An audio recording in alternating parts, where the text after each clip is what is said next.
De nombreux hommes n'osent plus montrer cette attirance, que justement, Ils sont féministement corrects, vous ils sont dites. féministes. C'est-à-dire que, alors ça, c'est un truc moi qui me frappe quand je discute avec certains d'entre eux, c'est que finalement, c'est plus les femmes, c'est la femme. C'est devenu un concept. Et le problème, c'est qu'on n'est pas des concepts, on est des individus de chair. Et du coup, il y a peut-être trop d'attention. Alors, ce sont des injonctions. C'est difficile de saisir ce qui percole, mais finalement, une phrase comme toute pénétration est un viol. Ça peut. Vous pensez qu'ils l'ont pris au sérieux, ça? Moi, je pense que oui, quand même. C'est vrai que vous dites qu'ils demandent la permission pour tout.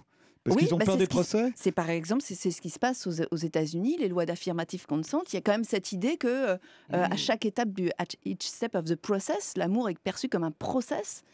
Il faut demander l'autorisation. Alors c'est pour lutter contre les excès, ce qui se passe dans les boîtes où les filles prennent des médicaments, après savent plus ce qu'elles ont fait. Donc l'intention est louable, mais il y a cette idée quand même au départ que le garçon va être responsable, qui va être coupable, qui va en profiter. Et c'est pour ça que je prône de réhabiliter le consentement, qui est simplement la possibilité de dire stop. C'est pas l'idée, c'est pas il faut pas montrer son désir. C'est que je pense que les hommes ne doivent pas avoir peur de le montrer, mais qu'ils doivent être absolument à l'écoute. C'est pour ça que j'essaye de redéfinir la virilité. J'essaye en fait de dépoussiérer désir, virilité, en essayant de d'ôter tout ce qui était idéologie autour de ces concepts.